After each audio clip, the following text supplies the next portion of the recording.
ਸਤਿ ਸ਼੍ਰੀ ਅਕਾਲ ਜੀ। ਵਿਚਾਰ ਤਕਰਾਰ ਵਿੱਚ ਤੁਹਾਡਾ ਸਵਾਗਤ ਹੈ। ਮੈਂ ਹਾਂ ਤੁਹਾਡੇ ਨਾਲ ਨਰਿੰਦਰਪਾਲ ਸਿੰਘ। ਪਹਿਲਾਂ ਕਮੇਟੀ ਚੋਂ ਖਾਲਿਸਤਾਨੀ ਸਮਰਥਕ ਗੋਪਾਲ ਚਾਵਲਾ ਦੀ ਛੁੱਟੀ, ਕਰਤਾਰਪੁਰ ਲਾਂਘੇ ਤੇ ਭਾਰਤ ਦੀਆਂ ਸ਼ਰਤਾਂ ਨੂੰ ਮਨਜ਼ੂਰੀ, ਫਿਰ ਭਾਰਤ ਲਈ 에ਅਰ ਸਪੇਸ ਨੂੰ ਖੋਲ੍ਹਣਾ ਅਤੇ ਹੁਣ ਹਾਫਿਜ਼ ਸਈਦ ਦੀ ਗ੍ਰਿਫਤਾਰੀ। ਇੱਕ ਤੋਂ ਬਾਅਦ ਇੱਕ ਪਾਕਿਸਤਾਨ ਨੇ ਲਏ ਨੇ ਇਹ ਫੈਸਲੇ। ਕੀ ਇਹ ਭਾਰਤ ਦੀ ਕੂਟਨੀਤਿਕ ਜਿੱਤ ਹੈ? ਕੀ ਅੰਤਰਰਾਸ਼ਟਰੀ ਦਬਾਅ ਵਿੱਚ ਪਾਕਿਸਤਾਨ ਝੁਕ ਰਿਹਾ ਜਾਂ ਫਿਰ ਕਾਰਵਾਈ ਦਾ ਸਿਰਫ ਵਿਖਾਵਾ ਕਰ ਰਿਹਾ ਪਾਕਿਸਤਾਨ? ਅਤੇ ਸਭ ਤੋਂ ਵੱਡਾ ਸਵਾਲ, ਪਾਕਿਸਤਾਨ ਦੀ ਇਸ ਕਾਰਵਾਈ ਨੂੰ ਕਿੰਨੀ ਗੰਭੀਰਤਾ ਨਾਲ ਭਾਰਤ ਨੂੰ ਲੈਣਾ ਚਾਹੀਦਾ ਹੈ? ਇਸੇ ਤੇ ਅੱਜ ਕਰਾਂਗੇ ਵਿਚਾਰ ਤਕਰਾਰ ਦੇ ਵਿੱਚ ਪਾਕਿਸਤਾਨ ਨੇ ਬਦਲਦੇ ਰਵੱਈਏ ਦੇ ਕੀ ਨੇ ਰਾਜ਼।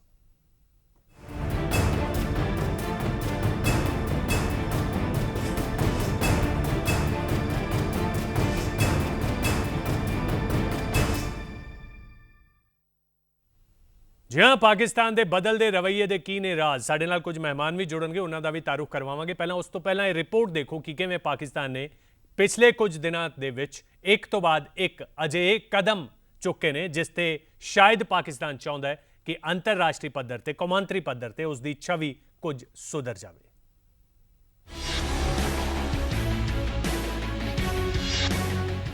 ਭਾਰਤ ਦੀ ਕੂਟਨੀਤੀ ਲਈ ਰੰਗ, ਫੈਸਲੇ ਬਦਲਣ ਨੂੰ ਮਜਬੂਰ ਹੋਇਆ ਪਾਕਿਸਤਾਨ।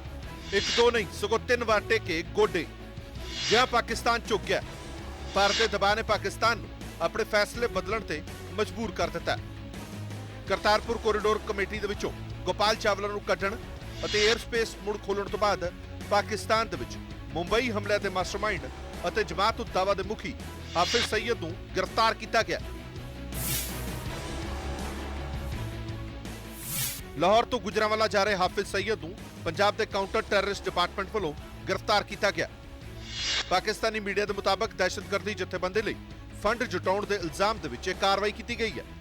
ਫਿਲਹਾਲ ਹਾਫਿਜ਼ ਸਈਦ ਨੂੰ ਜੁਡੀਸ਼ੀਅਲ ਰਿਮਾਂਡ ਤੇ ਲਾਹੌਰ ਦੀ ਲਖਪਤ ਜੇਲ੍ਹ ਦੇ ਵਿੱਚ ਭੇਜ ਦਿੱਤਾ ਗਿਆ। जो 26/11 में बंबई में आतंकी हमला हुआ था, उस साजिश में उसका क्या रोल है, उसके बारे में भी हमने पाकिस्तान को अवगत किया था, सबूत पाकिस्तान को भेजे थे। इतना ही नहीं, तो बंबई के कोर्ट में मैंने डेविड हेडली की गवाही ली थी।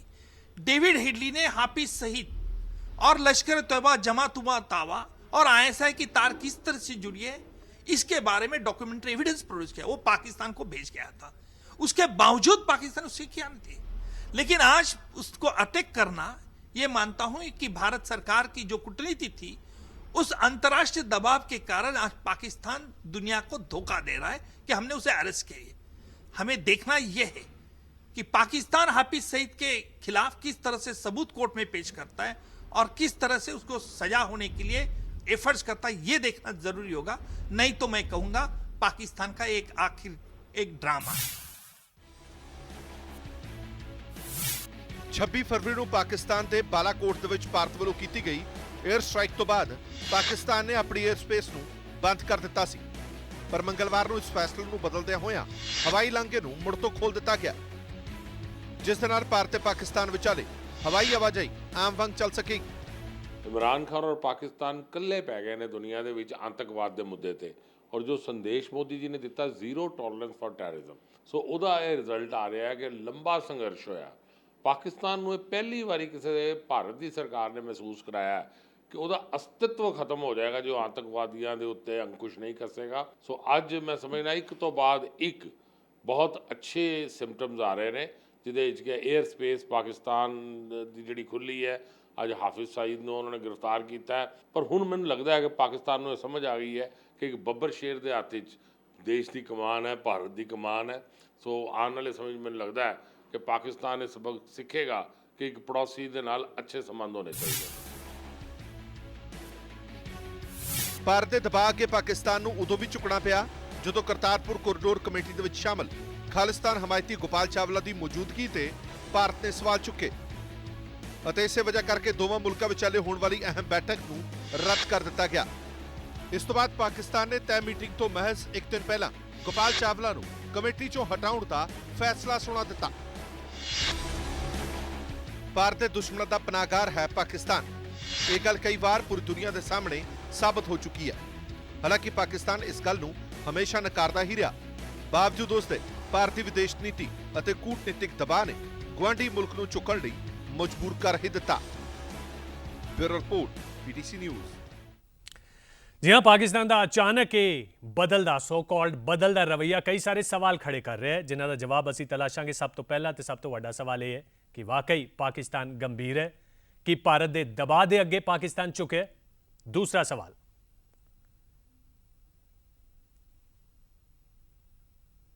कौमांतरी पद्धर ते अपने खराब अक्स नूं सुधारन की कवायद कर रहा पाकिस्तान।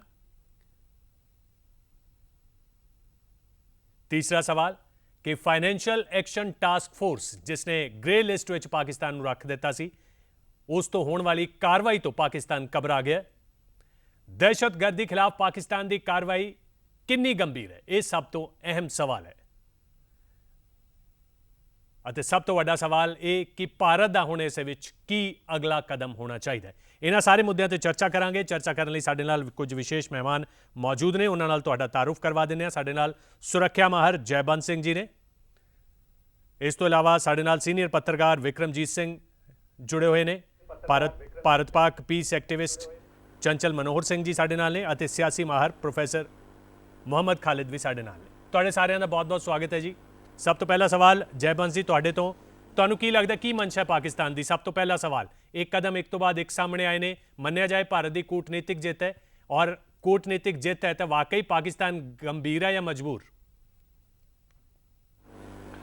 पाकिस्तान ने कुछ ਜਿਹੜੇ ਤੁਸੀਂ ਪਹਿਲੀ ਦੱਸੇ ਨੇ 3-4 ਅਹਿਮ ਜਿਹੜੇ ਕਦਮ ਉਠਾਏ ਨੇ, ਮੈਂ ਥੋੜਾ ਕਰਕੇ ਇੱਕ ਦੇ ਨਾਲ ਚੱਲਾਂਗਾ। ਸਭ ਤੋਂ ਪਹਿਲੇ ਗੋਪਾਲ ਚਾਵਲਾ ਨੂੰ ਕਮੇਟੀ ਤੋਂ ਕੱਢਣਾ। ਪਾਕਿਸਤਾਨ ਦੇ ਵਿੱਚ ਕੋਈ ਵੀ ਐਸਾ ਸਿੱਖ ਨਹੀਂ ਹੈ, there being a dictatorship over there, virtual de facto dictatorship. ਐਸੇ ਉੱਥੋਂ ਇੱਕ ਵੀ ਸਿੱਖ ਨਹੀਂ ਹੈ ਜੋ ਕਿ ਉੱਥੋਂ ਦੀ ਐਸਟੈਬਲਿਸ਼ਮੈਂਟ ਦੇ ਖਿਲਾਫ ਜਾ ਸਕਦਾ ਹੈ।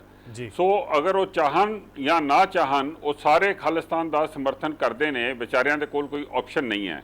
ਸੋ ਅਗਰ ਉਹ ਗੋਪਾਲ ਚਾਵਲਾ ਨੂੰ ਉਤਾਰਨਗੇ ਜਾਂ ਕਿਸੇ ਵੀ ਸਿੱਖ ਨੂੰ ਲਗਾਉਣਗੇ, ਉਹਦੇ 'ਚ ਕੋਈ ਫਰਕ ਨਹੀਂ ਪੈਣ ਵਾਲਾ। ਸੋ ਮੇਰੇ ਹਿਸਾਬ ਦੇ ਨਾਲ ਉਹ ਪੋਸਚਰਿੰਗ ਹੈ।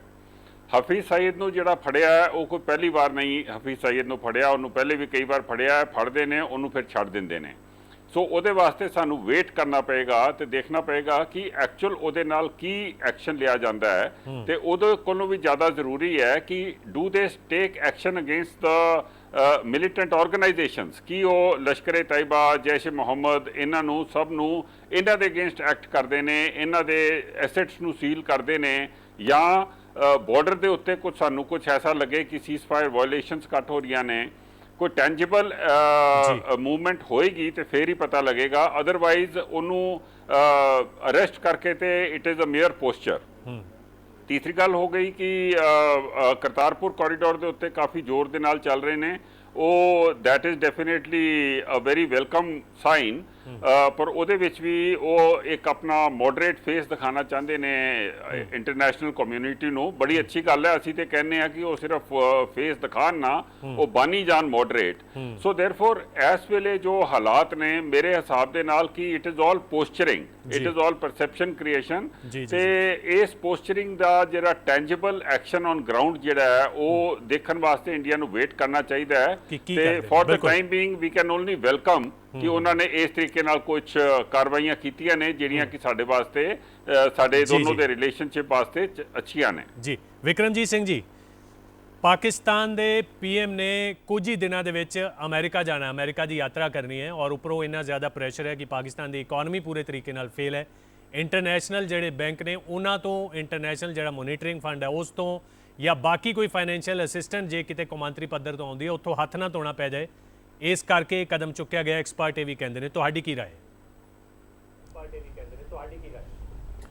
नहीं, पाकिस्तान ਇਹਦੇ ਵਿੱਚ ਕੋਈ ਸ਼ੱਕ ਨਹੀਂ ਹੈ ਕਿ ਉਹ ਕਹਿੰਦੇ ਨਾ ਫਾਈਨੈਂਸ਼ੀਅਲੀ ਇਕਨੋਮਿਕਲੀ ਆਈਸੋਲੇਟ ਹੋ ਗਏ ਨੇ, ਔਰ ਟੈਰਰਿਜ਼ਮ ਦੇ ਮੁੱਦੇ ਤੇ ਵੀ ਪਾਕਿਸਤਾਨ ਗਲੋਬਲ ਕੰਡੈਮਨੇਸ਼ਨ ਫੇਸ ਕਰ ਰਿਹਾ ਹੈ। ਤੁਸੀਂ ਦੇਖੋ ਕੁਲਭੂਸ਼ਣ ਯਾਦਵ ਦੀ ਜਿਹੜੀ ਜਜਮੈਂਟ ਆਈ ਹੈ ਕੱਲ, ਉਹ ਇਹੀ ਪ੍ਰੂਵ ਕਰਦੀ ਹੈ ਪੂਰੀ ਦੁਨੀਆ ਨੂੰ ਕਿ ਪਾਕਿਸਤਾਨ ਦਾ ਜਿਹੜਾ ਰੋਲ ਹੈ ਉਹ ਬਿਲਕੁਲ ਹੀ ਇੱਕ ਲॉफुल ਜਿਹੜਾ ਇੱਕ ਇੰਟਰਨੈਸ਼ਨਲ ਟ੍ਰੀਟੀ ਹੈ ਜੋ ਪਾਕਿਸਤਾਨ ਸਿਗਨੇਟਰੀ ਹੈ, ਪਾਕਿਸਤਾਨ ਨੇ ਉਹਨੂੰ ਹੀ ਵਾਇਲੇਟ ਕੀਤਾ ਹੈ। They have given a very clear judgement ਕਿ they have violated an international treaty ਜਿਹੜੀ ਪਾਕਿਸਤਾਨ ਨੇ ਸਾਈਨ ਕੀਤੀ ਹੈ।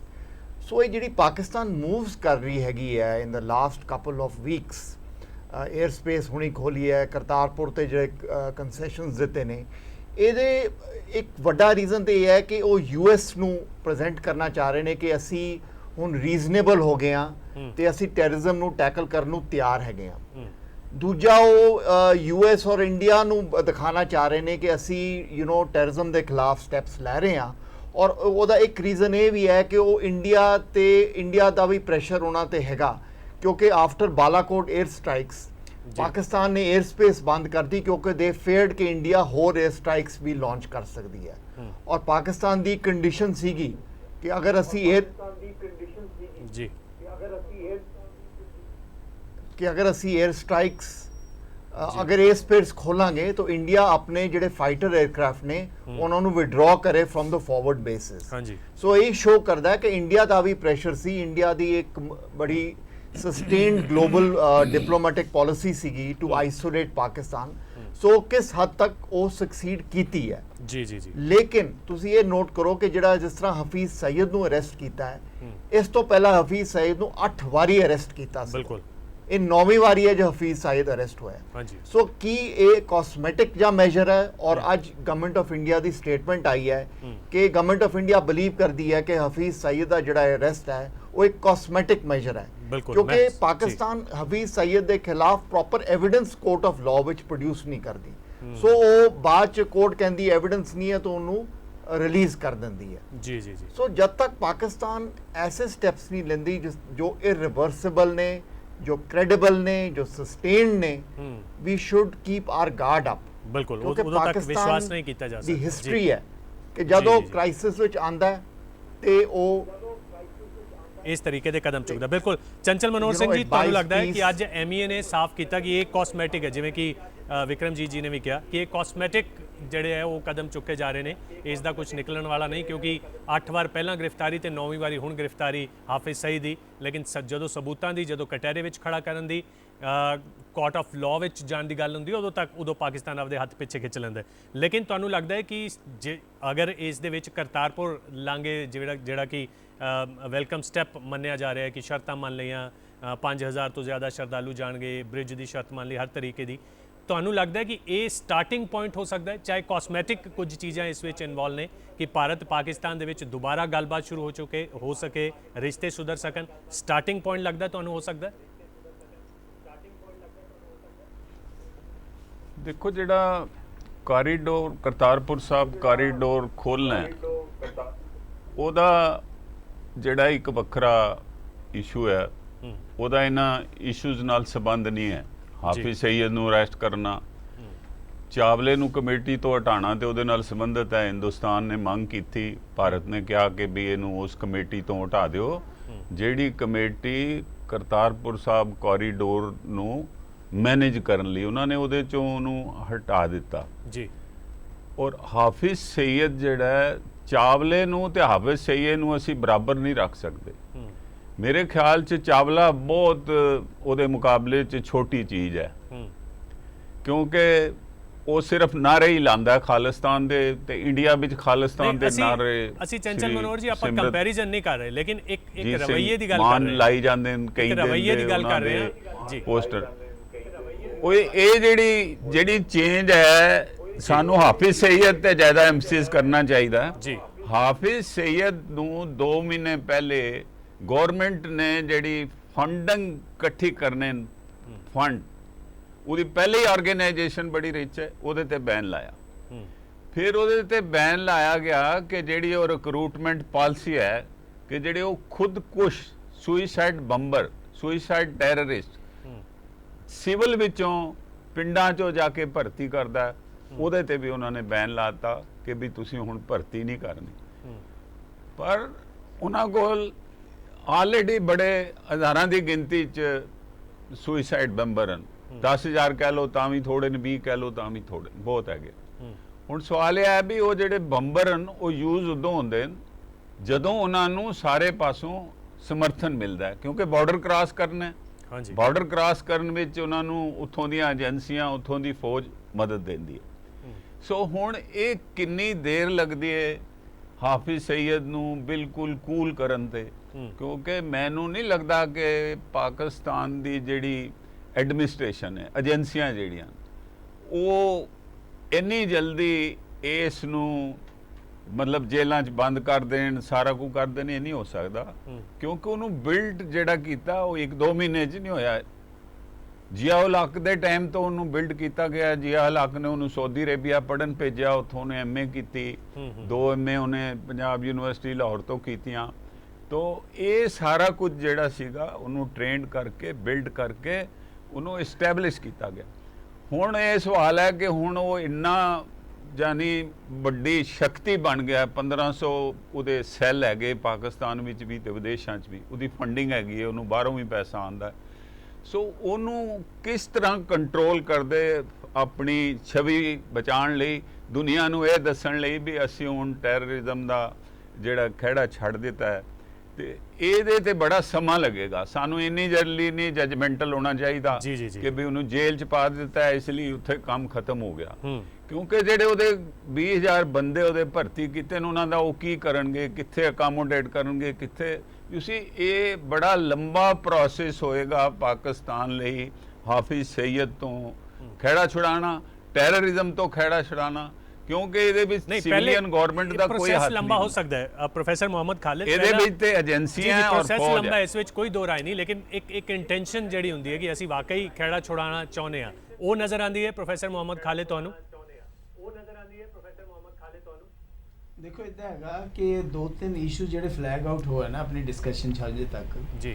ਇੱਕ ਤਾਂ ਹੈਗਾ ਕਿ ਕਿਆ ਪਾਕਿਸਤਾਨ ਨੂੰ ਅਸੀਂ ਆਈਸੋਲੇਟ ਕਰਨ ਦੇ ਵਿੱਚ ਕਾਫੀ ਹੱਦ ਤੱਕ ਕਾਮਯਾਬ ਹੋਏ ਹਾਂ? ਹਾਂ ਹੋਏ ਹਾਂ ਕੁਝ ਹੱਦ ਤੱਕ, ਲੇਕਿਨ ਕਿਸੇ ਵੀ ਕੰਟਰੀ ਨੂੰ ਜਿਹੜਾ ਕਿ ਇਸ ਸਥਿਤੀ ਦੇ ਵਿੱਚ ਹੋਵੇ, ਜੀਓਗ੍ਰਾਫੀਕਲ ਜਿਸ ਸਥਿਤੀ ਦੇ ਵਿੱਚ ਪਾਕਿਸਤਾਨ ਹੈਗਾ, ਇੱਕ ਪਾਸੇ ਚਾਈਨਾ, ਇੱਕ ਪਾਸੇ ਸੈਂਟਰਲ ਏਸ਼ੀਆ, ਇੱਕ ਪਾਸੇ ਵੈਸਟ ਏਸ਼ੀਆ, ਇੱਧਰ ਸਾਊਥ ਏਸ਼ੀਆ, ਉਹਨੂੰ ਕੰਪਲੀਟਲੀ ਆਈਸੋਲੇਟ ਕਰਨਾ ਜਿਹੜਾ ਹੈਗਾ ਅੰਤਰਰਾਸ਼ਟਰੀ ਸੰਬੰਧਾਂ ਦੇ ਵਿੱਚ ਮੁਸ਼ਕਿਲ ਹੀ ਨਹੀਂ, ਇੰਪੋਸੀਬਲ ਹੈ ਜੀ।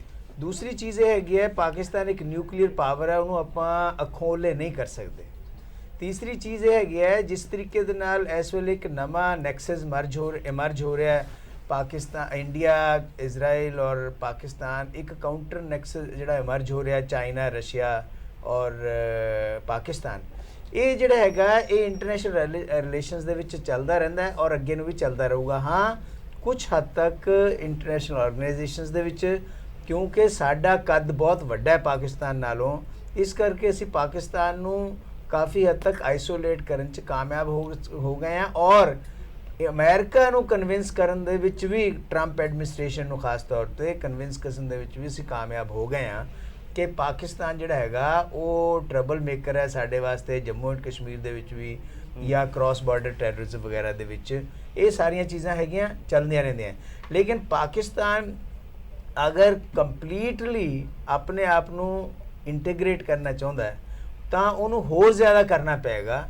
ਬੇਸ਼ੱਕ ਇਹਦੇ 'ਚ ਕੋਈ ਦੋ ਰਾਏ ਨਹੀਂ ਹਨ ਕਿ ਜਿਹੜੀ ਨਵੀਂ ਇਮਰਾਨ ਖਾਨ ਦੀ ਜਿਹੜੀ ਨਵੀਂ ਐਡਮਿਨਿਸਟ੍ਰੇਸ਼ਨ ਹੈ ਉਹਦੇ ਵਿੱਚ ਆਪਾਂ ਨੇ ਕੁਝ ਚੇਂਜਸ ਦੇਖੀਆਂ ਔਰ ਜਿਵੇਂ ਕਿ ਬਾਲਾਕੋਟ ਤੇ ਬਾਅਦ ਵੀ ਜਾਂ ਉਸ ਤੋਂ ਬਾਅਦ ਜਿਹੜੀਆਂ ਸਟ੍ਰਾਈਕਸ ਹੋਈਆਂ, ਉਸ ਤੋਂ ਬਾਅਦ ਜਿਸ ਤਰੀਕੇ ਦੇ ਨਾਲ ਡਿਪਲੋਮੈਟਿਕ ਐਫਰਟਸ ਹੋਈਆਂ ਔਰ ਹੁਣ ਜਿਵੇਂ ਜੈਸਚਰ ਆ ਰਹੇ ਹੈ ਇਹ ਖੋਲ੍ਹਣ ਦੇ, ਸਾਰਾ ਕੋਰੀਡੋਰ ਖੋਲ੍ਹਣ ਦੇ ਜਾਂ ਦੂਸਰੀਆਂ ਚੀਜ਼ਾਂ, ਉਹਦੇ ਵਿੱਚ ਸਾਨੂੰ ਇੱਕ ਦੇਣਾ ਚਾਹੀਦਾ ਹੈ ਕਿ ਹਾਂ ਅਗਰ ਸਿੰਸੈਰਿਟੀ ਦਿਖਦੀ ਹੈ, ਬਲਕਿ ਉਹਨੂੰ ਇਨਕਰੇਜ ਕਰਨਾ ਚਾਹੀਦਾ ਹੈ ਕਿਉਂਕਿ ਉਹਦੇ ਨਾਲ ਹੀ ਬਿਲਡ ਕਰ ਸਕਦੇ ਹਾਂ। ਅਗਰ ਆਪਾਂ ਕਹਾਂਗੇ ਕਿ ਪਾਕਿਸਤਾਨ ਨੂੰ ਅਸੀਂ ਡਰਾਤਾ, ਧਮਕਾਤਾ, ਅਸੀਂ ਇਹ ਕਰਤਾ, ਉਹਨੂੰ ਆਈਸੋਲੇਟ ਕਰਤਾ, ਉਹਦੇ ਨਾਲ ਉਹ ਇੱਕ ਕਾਊਂਟਰ ਪ੍ਰੋਡਕਟਿਵ ਹੈ।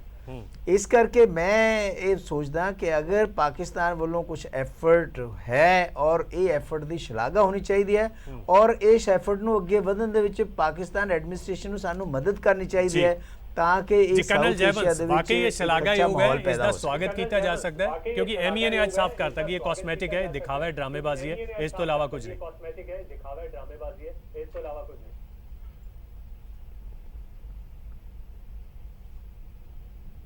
ਵੀ ਲੈਂਦਾ ਹੈ ਕਿਸੇ ਤਰੀਕੇ ਦਾ ਜਿਹੜਾ ਪੋਜ਼ਿਟਿਵ ਹੈ ਤੇ ਉਹਦਾ ਸਵਾਗਤ ਕਰਨਾ, ਉਹਨੂੰ ਵੈਲਕਮ ਕਰਨਾ ਤੇ ਬਹੁਤ ਅੱਛੀ ਗੱਲ ਹੈ।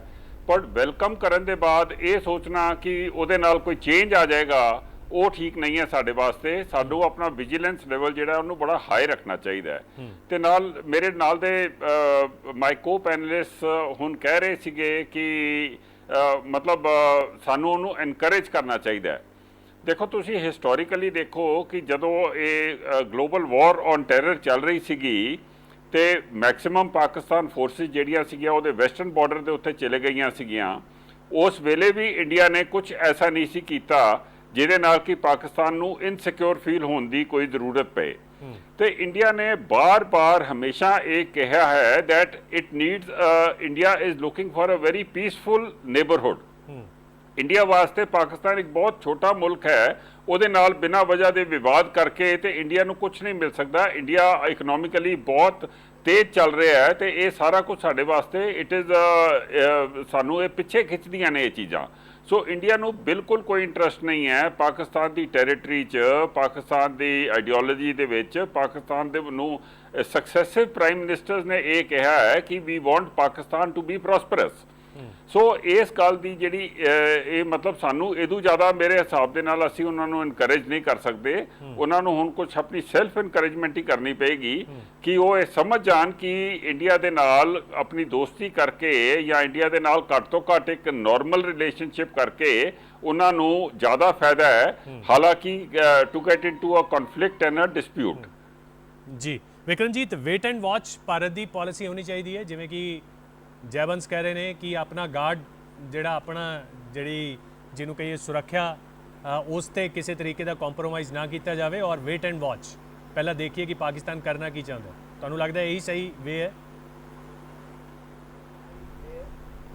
ਜਦ ਤੱਕ ਅਸੀਂ ਗੱਲਬਾਤ ਨਹੀਂ ਕਰਾਂਗੇ ਬਿਟਵੀਨ ਦ ਟੂ ਨੇਸ਼ਨਸ ਕੋਈ ਡਿਸਪਿਊਟ ਰਿਜ਼ੋਲਵ ਨਹੀਂ ਹੋਏਗਾ, ਕਿਉਂਕਿ history of the world politics ਜਾਂ ਇੰਟਰਨੈਸ਼ਨਲ ਰਿਲੇਸ਼ਨਸ ਆਈ ਹੈ ਕਿ ਗੱਲਬਾਤ ਵਿੱਚ ਗੱਲਬਾਤ ਵਾਸਤੇ ਤਾਂ ਇੰਡੀਆ ਹਮੇਸ਼ਾ ਕਹਿੰਦਾ ਹੈ ਕਿ ਪਹਿਲਾਂ ਜ਼ੀਰੋ ਟੋਲਰੈਂਸ, ਅੱਤਵਾਦ ਤੇ ਕੋਈ ਸਮਝੌਤਾ ਨਹੀਂ ਪੈਗੀ। ਉਸ ਉਹ ਪੁਆਇੰਟ ਕਿੱਥੇ ਮਹਿਸੂਸ ਕਰ ਸਕਦਾ ਹੈ to take the pressure of it.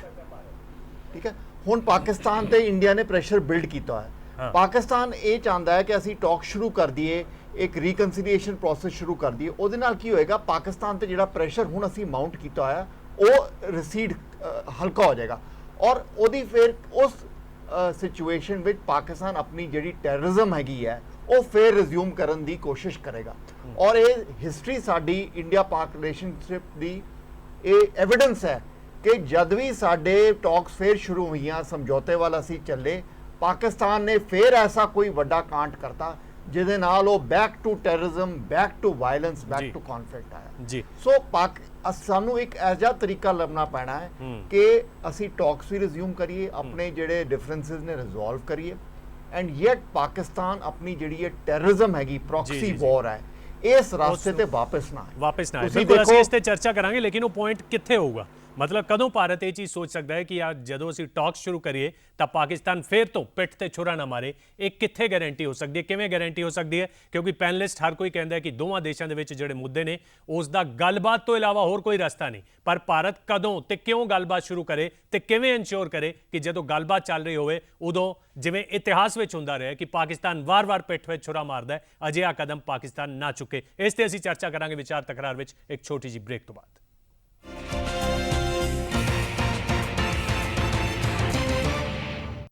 ਜੀ ਹਾਂ, ਕੀ ਹੈ ਪਾਕਿਸਤਾਨ ਦੇ ਬਦਲਦੇ ਰਵੱਈਏ ਦਾ ਰਾਜ? ਇਸ ਤੇ ਅਸੀਂ ਚਰਚਾ ਕਰ ਰਹੇ ਹਾਂ। ਚੰਚਲ ਮਨੋਹਰ ਜੀ, ਜਿਵੇਂ ਕਿ ਵਿਕਰਮਜੀਤ ਨੇ ਕਿਹਾ ਕਿ ਸਾਨੂੰ ਇਸ ਚੀਜ਼ ਨੂੰ ਦੇਖਣਾ ਪਏਗਾ ਕਿ ਇਤਿਹਾਸ ਦੇ ਵਿੱਚ ਇਹ ਚੀਜ਼ ਦੁਹਰਾਈ ਜਾਂਦੀ ਰਹੀ ਹੈ ਪਾਕਿਸਤਾਨ ਵੱਲੋਂ ਕਿ ਇੱਕ ਪਾਸੇ ਵਿਖਾਵਾ ਕੀਤਾ ਜਾਂਦਾ ਹੈ ਕਿ ਅਸੀਂ ਗੰਭੀਰਾਂ ਅੱਤਵਾਦ ਨੂੰ ਲੈ ਕੇ, ਜਿਹੜੇ ਬਾਇਲੇਟਰਲ ਦੋਵਾਂ ਦੇ ਵਿਚਾਲੇ ਮੁੱਦੇ ਨੇ ਉਸ ਨੂੰ ਲੈ ਕੇ, ਲੇਕਿਨ ਹੁੰਦਾ ਇਹ ਹੈ ਕਿ ਕਾਰਗਿਲ ਹੋ ਜਾਂਦਾ ਹੈ। ਗੱਲਬਾਤ ਚੱਲ ਰਹੀ ਹੁੰਦੀ ਹੈ ਨਵਾਜ਼ ਸ਼ਰੀਫ ਔਰ ਵਾਜਪੇਈ ਦੇ ਦਰਮਿਆਨ ਔਰ ਪਿੱਛੇ ਕਾਰਗਿਲ ਦਾ ਖੇਡ ਖੇਡੀ ਜਾਂਦੀ ਹੈ। ਇਸ ਤੋਂ ਇਲਾਵਾ ਇੱਕ ਤੋਂ ਬਾਅਦ ਇੱਕ ਐਗਜ਼ਾਮਪਲ ਪਏ ਹੋਏ ਨੇ।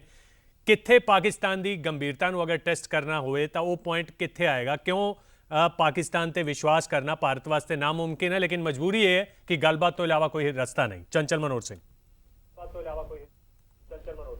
ਦੇਖੋ, ਇੰਡੀਆ ਨੇ ਬੜਾ ਲੰਬਾ ਸਮਾਂ ਹੋ ਗਿਆ ਹੈ ਕਿ ਪਾਕਿਸਤਾਨ ਦੀ ਇਹ ਗੱਲ ਨਹੀਂ ਮੰਨੀ ਕਿ ਅਸੀਂ ਤੁਹਾਡੇ ਨਾਲ ਗੱਲਬਾਤ ਦਾ ਰਸਤਾ ਖੋਲ੍ਹਦੇ ਹਾਂ ਜੀ।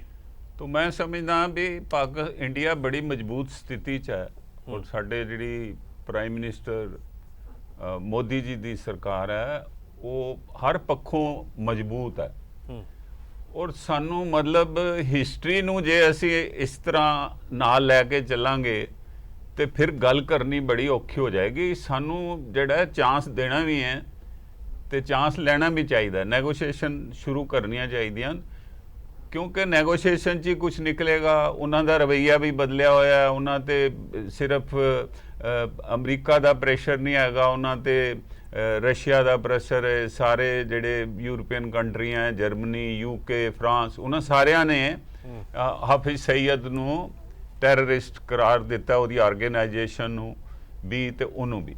ਸੋ ਸਾਨੂੰ ਇਹ ਸੋਚ ਕੇ ਕਿ ਜੇ ਹੁਣ ਉਹ ਜੇ ਕੋਈ ਗੱਲ ਕਰਨੀ ਚਾਹੁੰਦੇ ਨੇ ਤੇ ਸਾਨੂੰ ਗੱਲ ਕਰਨੀ ਚਾਹੀਦੀ ਹੈ ਔਰ ਦੇਖਣਾ ਚਾਹੀਦਾ ਹੈ, ਕਿਉਂਕਿ ਜੇ ਉਹ ਫੇਰ ਇਦਾਂ ਕਰਨਗੇ ਤੇ ਫੇਰ ਗੱਲ ਉਸੇ ਵੇਲੇ ਰੁਕ ਸਕਦੀ ਹੈ ਨਾ। ਉਹਦੀ ਕੋਈ ਐਡੀ ਵੱਡੀ ਹੈ ਨਹੀਂ ਗੱਲ ਕਿ ਅਸੀਂ ਜਿਹੜੀ ਟਰਸਟ ਡੈਫੀਸੀਟ ਹੈ ਉਹ ਦੋਨੋਂ ਪਾਸੇ ਹੈ, ਵਿਸ਼ਵਾਸ ਦੀ ਕਮੀ ਹੈ। ਲੇਕਿਨ ਵਿਸ਼ਵਾਸ ਨੂੰ ਰੀਬਿਲਡ ਕਰਨ ਤੇ ਟਾਈਮ ਲੱਗਣਾ। ਸਾਨੂੰ ਗੱਲਬਾਤ ਸ਼ੁਰੂ ਕਰਨੀ ਚਾਹੀਦੀ ਹੈ। ਉਹਨਾਂ ਨੂੰ ਵੀ ਪਤਾ ਲੱਗ ਗਿਆ ਪੁਲਵਾਮਾ ਤੋਂ ਬਾਅਦ ਕਿ ਬਈ ਇੰਡੀਆ ਦਾ ਕਿਸ ਤਰ੍ਹਾਂ ਦਾ ਸਖਤ ਰੁਖ ਵੀ ਅਖਤਿਆਰ ਕਰ ਸਕਦਾ ਔਰ ਪੁਲਵਾਮਾ ਤੋਂ ਬਾਅਦ ਥੋੜੀ ਜੀ ਕਸ਼ਮੀਰ ਵਿੱਚ ਜਿਹੜੀ ਕ੍ਰਾਸ ਬਾਰਡਰ ਟੈਰਰਿਜ਼ਮ ਸੀ, ਅੰਦਰਲਾ ਟੈਰਰਿਜ਼ਮ ਸੀ, ਉਹ ਕੁਝ ਹੱਦ ਤੱਕ ਘਟਿਆ ਵੀ ਹੈ ਔਰ ਰਿਲੀਫ ਵੀ ਮਿਲਿਆ।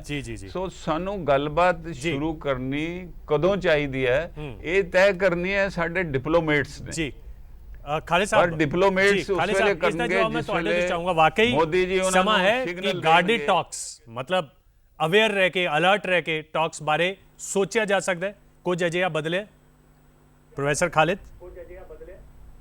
हाँ जी हाँ जी, हाँ जी जी जी, ਤੁਹਾਨੂੰ ਲੱਗਦਾ ਹੈ ਕਿ ਦੇਖੋ ਐਸਾ ਹੈ ਕਿ ਐਪਰੈਂਟਲੀ ਤਾਂ ਲੱਗ ਰਿਹਾ ਹੈ ਕਿ ਜਿਵੇਂ ਪਾਕਿਸਤਾਨ ਦੇ ਐਟੀਟਿਊਡ ਦੇ ਵਿੱਚ ਚੇਂਜ ਆਈ ਹੈ, ਖਾਸ ਤੌਰ ਪਰ ਇਮਰਾਨ ਖਾਨ ਦੀ ਲੀਡਰਸ਼ਿਪ ਦੇ ਅੰਡਰ, ਔਰ ਉਹ ਵੀ ਇਹ ਕਲੇਮ ਕਰ ਰਿਹਾ ਕਿ ਮੈਂ ਇੱਕ ਨਵਾਂ ਪਾਕਿਸਤਾਨ ਬਿਲਡ ਕਰ ਰਿਹਾ ਜਾਂ ਕਰਨ ਜਾ ਰਿਹਾ। ਲੇਕਿਨ ਇਹ ਡਿਪੈਂਡ ਇਸ ਗੱਲ ਤੇ ਕਰਦਾ ਹੈ ਕਿ ਕਿਆ ਪਾਕਿਸਤਾਨ ਦੀ ਪੋਲੀਟੀਕਲ ਲੀਡਰਸ਼ਿਪ ਤੇ ਮਿਲਟਰੀ ਲੀਡਰਸ਼ਿਪ ਸੇਮ ਪੇਜ ਤੇ ਹੈ ਔਰ ਕਿੰਨਾ ਚਿਰ ਸੇਮ ਪੇਜ ਤੇ ਰਹਿੰਦੇ ਹਨ। दूसरी चीज है कि खालिद साहब की नवापन ਤੁਹਾਨੂੰ ਦਿਖਿਆ, मतलब 6-7 ਮਹੀਨੇ ਤਾਂ ਹੋ ਗਏ ਇਮਰਾਨ ਖਾਨ ਨੂੰ, ਕੀ ਨਵਾਪਨ ਤੁਹਾਨੂੰ ਦਿਖਿਆ? मतलब ਤੁਹਾਨੂੰ ਕੀ ਲੱਗਦਾ ਕਿ ਕੀ ਬਦਲਿਆ ਜਿਸ ਤੇ ਭਾਰਤ ਵਿਸ਼ਵਾਸ ਕਰ ਸਕੇ? ਦੋ ਚਾਰ ਐਗਜ਼ਾਮਪਲਸ ਦੇਣਾ। ਪੁਲਵਾਮਾ ਤੇ ਬਾਅਦ ਜਿਹੜੇ ਪਾਕਿਸਤਾਨ ਦੇ ਪ੍ਰਾਈਮ ਮਿਨਿਸਟਰ ਤੋਂ ਜਿਹੜੇ ਬਿਆਨ ਆਏ, ਪਹਿਲੇ ਜਿਹੜੇ ਪ੍ਰਾਈਮ ਮਿਨਿਸਟਰ ਸੀਗੇ ਉਹਨਾਂ ਦੇ ਬਿਆਨ ਬੜੇ ਬਿਲੀਜਰੈਂਟ ਹੁੰਦੇ ਸੀਗੇ, ਯਾਨੀ ਕਿ ਉਕਸਾਊ ਜਾਂ ਭੜਕਾਊ ਹੁੰਦੇ ਸੀਗੇ। ਉਹਨਾਂ ਚੀਜ਼ਾਂ ਦੇ ਵਿੱਚ ਕਾਫੀ ਕਮੀ ਆਈ ਹੈ। ਇਮਰਾਨ ਖਾਨ ਦੇ ਉਹਨਾਂ ਦਿਨਾਂ ਦੇ ਵਿੱਚ ਬਾਲਾਕੋਟ ਔਰ ਪੁਲਵਾਮਾ ਦੇ ਦਿਨਾਂ ਦੇ ਵਿੱਚ ਜਿਹੜੇ ਬਿਆਨ ਸੀਗੇ, ਉਹ ਲੱਗਦਾ ਸੀਗਾ ਕਿ ਉਹ ਕੰਸੀਲੀਏਸ਼ਨ ਦੇ ਹੈ, ਨਾ ਕਿ ਅੱਗੇ ਵਧਾਉਂਦੇ ਹੈ। ਇਸੇ ਤਰੀਕੇ ਦੇ ਨਾਲ ਜਿਹੜੀਆਂ ਤੁਸੀਂ 3-4 ਇਨਸੀਡੈਂਟਸ ਗਿਣਾਏ ਹੈ, ਔਰ ਦੂਸਰਾ ਜਿਹੜਾ ਪਾਕਿਸਤਾਨ ਇੱਕ ਇਕਨੋਮਿਕ ਪ੍ਰੈਸ਼ਰ ਫੀਲ ਕਰ ਰਿਹਾ ਹੈ IMF, ਵਰਲਡ ਬੈਂਕ ਜਾਂ ਜਿਹੜੀਆਂ ਫੰਡਿੰਗ ਏਜੰਸੀਜ਼ ਹੈ ਅੰਤਰਰਾਸ਼ਟਰੀ, ਉਹਨਾਂ ਤੋਂ, ਤਾਂ ਉਹਦੇ ਪ੍ਰੈਸ਼ਰ ਦੇ ਅੰਡਰ ਔਰ ਇੰਡੀਆ ਜਿਸ ਤਰੀਕੇ ਦੇ ਨਾਲ ਕੰਮ ਕਰ ਰਿਹਾ ਕਿ ਪਾਕਿਸਤਾਨ ਨੂੰ ਹਰ ਤਰੀਕੇ ਦੇ ਨਾਲ ਆਈਸੋਲੇਟ ਕੀਤਾ ਜਾਵੇ ਤਾਂ ਕਿ ਪਾਕਿਸਤਾਨ ਪ੍ਰੈਸ਼ਰ ਫੀਲ ਕਰੇ ਕ੍ਰਾਸ ਬਾਰਡਰ ਟੈਰਰਿਜ਼ਮ ਕੰਮ ਕਰਨ ਵਗੈਰਾ ਦੇ ਵਿੱਚ, ਉਹ ਚੀਜ਼ ਐਪਰੈਂਟਲੀ ਸਾਨੂੰ ਮਹਿਸੂਸ ਹੋ ਰਹੀਆਂ ਹਨ। ਔਰ ਇਮਰਾਨ ਖਾਨ ਦੇ ਜਿਹੜੇ ਬਿਆਨ ਹੈ ਉਹ ਕਿਸੇ ਤਰੀਕੇ ਦੇ ਨਾਲ ਵੀ ਭੜਕਾਊ ਜਾਂ ਉਹ ਨਹੀਂ ਹਨ ਜਿਹਦੇ ਨਾਲ ਐਸਕੇਲੇਸ਼ਨ ਹੋਵੇ ਕਿਸੇ ਕਿਸਮ ਦੀ ਰਿਲੇਸ਼ਨਸ ਜੀ। ਤੁਸੀਂ ਬਿਆਨ ਦੀ ਗੱਲ ਕੀਤੀ, ਮੈਂ ਇੱਕ ਚੀਜ਼ ਹੋਰ ਜੀ ਦਰਸ਼ਕਾਂ ਨੂੰ ਦੱਸਣਾ ਚਾਹਾਂਗਾ। ਮੈਂ ਇੱਕ ਚੀਜ਼ ਇੱਕ ਬਿਆਨ ਇਮਰਾਨ ਖਾਨ ਦਾ ਕੱਲ ਕੁਲਭੂਸ਼ਣ ਜਾਧਵ ਤੇ ਆਇਆ ਹੈ, ਉਸ ਨੂੰ ਆਪਾਂ ਐਡ ਕਰਦੇ ਹਾਂ, ਫਿਰ ਇਸ ਨੂੰ ਚਰਚਾ ਨੂੰ ਅੱਗੇ ਵਧਾਉਂਦੇ ਹਾਂ। ਉਹਨਾਂ ਦਾ ਕਹਿਣਾ ਇਹ ਹੈ, ਇੱਕ ਟਵੀਟ ਕੀਤਾ ਹੈ ਇਮਰਾਨ ਖਾਨ ਨੇ, ਉਹ ਟਵੀਟ ਮੈਂ ਆਪਣੇ ਦਰਸ਼ਕਾਂ ਨੂੰ ਦਿਖਾਉਣਾ ਚਾਹੁੰਦਾ ਕਿ ਕੀ ਕਹਿਣਾ ਸੀ ਉਹਨਾਂ ਦਾ ਕੱਲ। ਉਹਨਾਂ ਦਾ ਕਹਿਣਾ ਇਹ ਸੀ ਕਿ ਕਮਾਂਡਰ ਕੁਲਭੂਸ਼ਣ ਜਾਧਵ ਨੂੰ ਰਿਹਾ ਨਾ ਕਰਨ ਅਤੇ ਭਾਰਤ ਵਾਪਸ ਨਾ ਭੇਜੇ ਜਾਣ ਦੇ ICJ ਯਾਨੀ ਇੰਟਰਨੈਸ਼ਨਲ ਕੋਰਟ ਆਫ ਜਸਟਿਸ ਦੇ ਫੈਸਲੇ ਦੀ ਉਹ ਸ਼ਲਾਘਾ ਕਰਦੇ ਨੇ। ਉਹਨਾਂ ਲਿਖਿਆ ਕਿ ਉਹ ਪਾਕਿਸਤਾਨ ਦੇ ਲੋਕਾਂ ਖਿਲਾਫ ਅਪਰਾਧ ਦੇ ਦੋਸ਼ੀ ਨੇ। ਪਾਕਿਸਤਾਨ ਅੱਗੇ ਕਾਨੂੰਨ ਦੇ ਮੁਤਾਬਿਕ ਆਪਣੀ ਕਾਰਵਾਈ ਜਾਰੀ ਰੱਖੇਗਾ। ਇਹ ਕੁਲਭੂਸ਼ਣ ਜਾਧਵ ਬਾਰੇ ਉਹਨਾਂ ਦਾ ਕਹਿਣਾ ਹੈ। ਕੀ ਇਹ ਬਿਆਨ ਭੜਕਾਊ ਨਹੀਂ ਖਾਲਿਦ ਸਾਹਿਬ? ਦੇਖੋ ਮੈਂ ਤੁਹਾਨੂੰ ਦੱਸਦਾ ਕਿ ਪਾਕਿਸਤਾਨ ਦਾ ਕੁਲਭੂਸ਼ਣ ਜਾਧਵ ਤੇ ਆਪਣਾ ਇੱਕ ਸਟਾਂਸ ਹੈ ਔਰ ਅਸੀਂ ਇੰਟਰਨੈਸ਼ਨਲ ਕੋਰਟ ਆਫ ਜਸਟਿਸ ਦੇ ਵਿੱਚ ਕਾਫੀ ਹੱਦ ਤੱਕ ਆਪਣਾ ਵਿਊ ਪੁਆਇੰਟ ਜਿਹੜਾ ਹੈਗਾ ਉਹ ਪ੍ਰੂਵ ਕਰ ਚੁੱਕੇ ਹਾਂ ਔਰ ਉਹਦੇ ਨਾਲ International Court of Justice agree ਕਰਦੀ ਹੈ। ਲੇਕਿਨ ਅਗਰ ਇੰਟਰਨੈਸ਼ਨਲ ਕੋਰਟ ਆਫ ਜਸਟਿਸ ਦੇ ਬਾਅਦ ਸਾਡੇ ਮਿਨਿਸਟਰੀ ਆਫ ਐਕਸਟਰਨਲ ਅਫੇਅਰ ਨੇ ਅੱਜ ਹੀ ਇਹ ਕਿਹਾ ਕਿ ਹੁਣ ਜਲਦੀ ਤੋਂ ਜਲਦੀ ਉਹਨੂੰ ਕੌਂਸਲਰ ਐਕਸੈਸ ਵਗੈਰਾ ਵੀ ਦੇਣੀ ਚਾਹੀਦੀ ਹੈ, ਪਾਕਿਸਤਾਨ ਦੇਵੇ, ਔਰ ਉਸ ਦੇ ਨਾਲ ਹੀ ਕੁਲਭੂਸ਼ਣ ਜਾਧਵ ਦੇ ਉੱਪਰ ਜਿਹੜੀਆਂ ਰੈਸਟ੍ਰਿਕਸ਼ਨਸ ਹੈ ਉਹਨਾਂ ਨੂੰ ਖਤਮ ਕੀਤਾ ਜਾਵੇ ਔਰ ਉਹਨੂੰ ਵਾਪਸ ਲਿਆਂਦਾ ਜਾਵੇ। ਅਗਰ ਇਹ ਪ੍ਰੈਸ਼ਰ ICJ ਦੇ ਫੈਸਲੇ ਤੋਂ ਬਾਅਦ ਜਾਰੀ ਰਹਿੰਦਾ ਹੈ ਤਾਂ ਹੋ ਸਕਦਾ ਹੈ ਇੱਕ ਚੀਜ਼ ਤਾਂ ਕਲੀਅਰ ਹੋ ਗਈ ਹੈ ਕਿ ਜਿਹੜੀ ਡੈਥ ਸੈਂਟੈਂਸ ਹੈਗੀ ਹੈ ਉਹ ਡੈਥ ਸੈਂਟੈਂਸ ਉਹ ਨਹੀਂ ਹੈ ਡੈਥ ਸੈਂਟੈਂਸ ਨੂੰ ਉਹਨਾਂ ਨੇ ਰਿਵਿਊ ਵੀ ਕਰਨ ਨੂੰ ਕਹਿ ਦਿੱਤਾ ਔਰ ਵੀ ਹੈ ਕਿ ਇੰਨਾ ਜ਼ਰੂਰ ਹੈ ਕਿ ਉਹ ਸਿਕਿਉਰ ਹੈ ਜਿੱਥੇ ਤੱਕ ਉਹਦੀ ਜਾਨ ਦਾ ਸਵਾਲ ਹੈ। ਲੇਕਿਨ ਹੁਣ ਹੈਗਾ ਅੱਗੇ ਕਿ ਪਾਕਿਸਤਾਨ ਦੇ ਪ੍ਰਾਈਮ ਮਿਨਿਸਟਰ ਨੇ ਜਿਹੜੀ ਗੱਲ ਕਹੀ ਹੈ ਉਹ ਉੱਥੇ ਦੇ ਲਾਅ ਨੂੰ ਸਾਹਮਣੇ ਰੱਖਦੀ ਕਹੀ ਹੈ। ਉਹ ਸਾਨੇ ਪ੍ਰੂਵ ਕਰਨਾ ਹੈ ਕਿ ਉਹ ਲੀਗਲੀ ਗਲਤ ਹੈ ਜਾਂ ਜਿਹੜਾ ਇੰਟਰਨੈਸ਼ਨਲ ਕੋਰਟ ਆਫ ਜਸਟਿਸ ਦਾ ਫੈਸਲਾ ਪੂਰੀ ਤਰੀਕੇ ਨਾਲ ਵਿਕਰਮਜੀਤ ਪਾਕਿਸਤਾਨ ਲਾਗੂ ਕਰੇ। ਤੁਹਾਨੂੰ ਲੱਗਦਾ ਜੀ ਔਰ ਉਹਦੇ ਵਿੱਚ ਅਸੀਂ ਲੱਗੇ ਰਹਾਂਗੇ। ਹਾਂਜੀ ਵਿਕਰਮਜੀਤ ਜੀ। ਨਹੀਂ I think this thing about ਕਿ ਪਾਕਿਸਤਾਨ ਨਾਲ ਟਾਕਸ ਕਰਨੀਆਂ ਜ਼ਰੂਰ ਕਰੋ talks, but look at Pakistan history. 65 ਵਾਰ ਕੀਤੀ, ਤਾਸ਼ਕੰਦ ਗਏ, ਠੀਕ ਹੈ, ਦੇ ਬੌਟ ਪੀਸ। 71 ਵਾਰ ਕੀਤੀ ਸ਼ਿਮਲਾ ਵਿੱਚ ਤੇ ਬੌਟ ਪੀਸ। 99 ਕਾਰਗਿਲ ਵਾਰ ਕੀਤੀ, ਉਹਦੇ ਬਾਅਦ 2004 ਵਿੱਚ ਮੁਸ਼ਰਫ ਨੇ ਇਸਲਾਮਾਬਾਦ ਡੈਕਲੇਰੇਸ਼ਨ ਕੀਤੀ ਕਿ ਪਾਕਿਸਤਾਨ ਦੀ ਟੈਰੀਟਰੀ ਔਰ control territory will not be use for terrorism. 2008 ਵਿੱਚ ਬੰਬੇ ਤੇ ਇੰਨਾ ਵੱਡਾ ਹਮਲਾ ਕੀਤਾ, 166 ਬੰਦੇ ਮਾਰਤੇ ਇਹਨਾਂ ਨੇ, ਠੀਕ ਹੈ। ਸੋ ਪਾਕਿਸਤਾਨ ਹੁਣ ਸਾਨੂੰ ਇਹ ਦੇਖਣਾ ਹੈ ਕਿ ਜਿਹੜਾ ਪਾਕਿਸਤਾਨ ਚੇਂਜ ਕਰ ਰਿਹਾ ਹੈ ਕੀ ਇੱਕ ਸਟ੍ਰੈਟੇਜਿਕ ਚੇਂਜ ਹੈ ਪਾਕਿਸਤਾਨ ਕਰ ਰਿਹਾ ਜਾਂ ਇੱਕ ਟੈਕਟੀਕਲ ਐਡਜਸਟਮੈਂਟ ਹੈ ਕਿ ਜਿਹੜਾ ਪਾਕਿਸਤਾਨ ਦੇ ਉੱਪਰ ਇੱਕ ਕ੍ਰਾਈਸਿਸ ਮੰਡਰਾ ਰਿਹਾ ਉਹਨੂੰ ਉਹ ਫੇਜ਼ ਓਵਰ ਜਾਂ ਟੈਕਲ ਕਰ ਲੈਣ ਤੇ ਉਹਦੇ ਬਾਅਦ ਜਦ ਉਹ ਆਪਣੀ ਇਕਨੋਮੀ ਥੋੜੀ ਸੰਭਾਲ ਲੈਣਗੇ, ਪੈਸੇ ਵੀ ਆ ਜਾਣਗੇ, ਦੁਨੀਆ ਨੂੰ ਕਹਿ ਦੇਣਗੇ ਦੇਖੋ ਜੀ ਅਸੀਂ ਟੈਰਰਿਜ਼ਮ ਟੈਕਲ ਕਰ ਲਿਆ, ਸਾਨੂੰ ਹੁਣ ਪੈਸੇ ਦੇ ਦਿਓ, FATF ਦੇ ਸੈਂਕਸ਼ਨਸ ਵੀ ਵੱਜ ਜਾਣਗੇ, ਫਿਰ ਜਿਸ ਤਰ੍ਹਾਂ ਕਹਿੰਦੇ ਨਾ ਬੈਕ ਟੂ ਸਕੁਅਰ 1 ਕਿ ਉਹ ਤਾਂ ਨਹੀਂ ਹੋਏਗਾ। ਔਰ ਕਿਵੇਂ ਤੈਅ ਹੋਏਗਾ ਵਿਕਰਮ ਜੀ, ਤੇ ਕਿਵੇਂ ਤੈਅ ਹੋਏਗਾ? ਇਸ ਦੀ ਕੋਈ ਰਿਟਨ ਗਾਰੰਟੀ ਤਾਂ ਹੋ ਨਹੀਂ ਸਕਦੀ, ਇਹ ਕਿਵੇਂ ਤੈਅ ਹੋਏਗਾ? ਇਹਦੇ ਵਿੱਚ ਇੱਕ ਹੀ ਸੋਲੂਸ਼ਨ ਹੋ ਸਕਦਾ ਹੈ ਕਿ ਜਿਹੜੇ ਵੱਡੇ ਕੰਟਰੀਜ਼ ਨੇ ਲਾਈਕ ਚਾਈਨਾ, ਰਸ਼ੀਆ ਜਿਨ੍ਹਾਂ ਦਾ ਇਨਫਲੂਐਂਸ ਹੈ ਇਸ ਰੀਜਨ ਵਿੱਚ, ਜਾਂ even US which has influence on Pakistan, Saudi Arabia, UAE, ਇਹ ਗਾਰੰਟੀ ਲੈਣ ਪਾਕਿਸਤਾਨ ਤੋਂ ਕਿ ਅਗਰ ਇੰਡੀਆ ਨਾਲ ਤੁਸੀਂ ਡਾਇਲੌਗ ਰਿਜ਼ਿਊਮ ਕਰਦੇ ਹੋ then you make sure you do not indulge in terrorism while the mechanism is reactivated। ਕਿਉਂਕਿ ਇੰਡੀਆ ਵਿੱਚ ਹੁਣ ਇਹ ਬੜਾ ਪੋਲੀਟੀਕਲੀ ਸੈਂਸਿਟਿਵ ਮਾਮਲਾ ਹੋ ਗਿਆ ਕਿ ਅਗਰ ਟੈਰਰਿਜ਼ਮ ਅਟੈਕ ਹੁੰਦਾ ਹੈ ਤੇ ਪੋਲੀਟੀਸ਼ੀਅਨਸ ਦੈਨ ਸਟਾਰਟ ਸੇਇੰਗ ਕਿ ਪਾਕਿਸਤਾਨ ਨਾਲ ਗੱਲਬਾਤ ਬੰਦ ਕਰੋ। ਔਰ ਅਨਫੋਰਚੂਨੇਟਲੀ ਡੋਮੈਸਟਿਕ ਪੋਲਿਟਿਕਸ ਸਾਡੀ ਐਸੀ ਹੋ ਗਈ ਹੈ ਕਿ ਅਸੀਂ ਪਾਕਿਸਤਾਨ ਤੇ ਪਾਕਿਸਤਾਨ ਬਣ ਕੇ ਵੋਟਾਂ ਲੈਣ ਦੀ ਕੋਸ਼ਿਸ਼ ਕਰਦੇ ਹਾਂ ਔਰ ਉਹਦੇ ਨਾਲ ਸਾਡੀ foreign policy, regional foreign policy ਉਹ ਇਫੈਕਟ ਹੁੰਦੀ ਹੈ। So it is become a very complex affair ਜੀ। ਐਂਡ ਦੂਜਾ ਪੁਆਇੰਟ ਮੈਂ ਤੁਹਾਨੂੰ ਇਹ ਕਹਿਣਾ ਚਾਹੁੰਦਾ ਕਿ ਇਮਰਾਨ ਟਰੰਪ ਕੋਲ ਜਾ ਰਿਹਾ ਹੈ। ਟਰੰਪ ਨੇ ਜਿਹੜਾ ਟਵੀਟ ਕੀਤਾ ਉਹਦੇ ਵਿੱਚ ਉਹਨੇ ਇਹ ਇੰਡੀਕੇਸ਼ਨ ਦਿੱਤੀ ਹੈ ਔਰ US ਸਟੇਟ ਡਿਪਾਰਟਮੈਂਟ ਦੀ ਵੀ ਸਟੇਟਮੈਂਟ ਆਈ ਹੈ ਕਿ they are happy with Hafiz Saeed arrest, ਕਿ ਹਫੀਜ਼ ਸਈਦ ਨੂੰ ਅਰੈਸਟ ਕਰ ਲਿਆ, ਬੜੇ ਹੈਪੀ ਨੇ ਅਮਰੀਕਾ, ਠੀਕ ਹੈ ਨਾ। India is not happy. ਉਹਦਾ ਇਹ ਇੰਡੀਕੇਸ਼ਨ ਆ ਰਿਹਾ ਹੈ ਕਿ Trump needs Pakistan to settle Afghanistan, ਬਿਲਕੁਲ, because he wants to withdraw from Afghanistan American troops। ਔਰ ਉਹਦੇ ਵਿੱਚ ਪਾਕਿਸਤਾਨ ਦਾ ਰੋਲ ਹੋਰ ਐਂਡ ਹੋਰ ਸਟਰੋਂਗ ਬਣ ਰਿਹਾ by the day। So strategically, geopolitically, Pakistan again assumes importance for the US। ਔਰ ਤੁਸੀਂ ਦੇਖੋ ਬੜੀ ਰੀਸੈਂਟਲੀ, ਬਹੁਤ ਰੀਸੈਂਟਲੀ 4 ਨੇਸ਼ਨਸ ਨੇ ਇੱਕ ਅਗਰੀਮੈਂਟ ਕੀਤਾ ਹੈ with Taliban, China, Russia, US and Pakistan. So Pakistan ਦਾ role is very important for the US ਕਿਉਂਕਿ ਟਰੰਪ ਆਪਣੇ ਆਪ ਨੂੰ ਅਫਗਾਨਿਸਤਾਨ ਵਿੱਚੋਂ ਖਿੱਚਣਾ ਚਾਹੁੰਦਾ ਹੈ ਔਰ ਆਪਣੀ ਪੋਲਿਟਿਕਸ ਜਿਹੜੀ ਟਰੰਪ ਦੀ ਅਮਰੀਕਾ ਵਿੱਚ ਹੈਗੀ ਹੈ ਉਹ ਅਮਰੀਕਾ ਨੂੰ ਕਹਿਣਾ ਚਾਹੁੰਦਾ ਦੇਖੋ ਮੈਂ ਆਪਣੇ ਸਾਰੇ ਟਰੂਪਸ ਨੂੰ ਕੱਢ ਕੇ ਰਸਤਾ ਦਿੱਤਾ ਜਾ ਰਿਹਾ ਹੈ। ਇੱਕ ਇਹ ਸੋਚੀ ਸਮਝੀ ਰਣਨੀਤੀ ਹੈ US ਔਰ ਪਾਕਿਸਤਾਨ ਦੇ, ਇੱਕ ਸੋਚਿਆ ਸਮਝਿਆ ਰਸਤਾ ਦਿੱਤਾ ਜਾ ਰਿਹਾ ਹੈ ਦਿਖਾਵੇ ਵਾਸਤੇ। ਕਲੇਵਰ ਗੇਮ ਔਰ ਡਬਲ ਗੇਮ ਇਨ ਮਾਈ ਮਾਈਂਡ, ਬਿਲਕੁਲ US ਇੱਕ ਡਬਲ ਗੇਮ ਖੇਡ ਰਿਹਾ। ਉਹ ਇੰਡੀਆ ਨੂੰ ਵੀ ਖੁਸ਼ ਕਰਨਾ ਚਾਹ ਰਿਹਾ ਕਿ ਦੇਖੋ ਅਸੀਂ ਪਾਕਿਸਤਾਨ ਤੇ ਪ੍ਰੈਸ਼ਰ ਪਾ ਕੇ ਅਸੀਂ ਹਫੀਜ਼ ਸਈਦ ਨੂੰ ਅਰੈਸਟ ਕਰਵਾ ਲਿਆ, ਅਸੀਂ ਆ ਕਰਵਾਤਾ ਪਾਕਿਸਤਾਨ ਤੋਂ।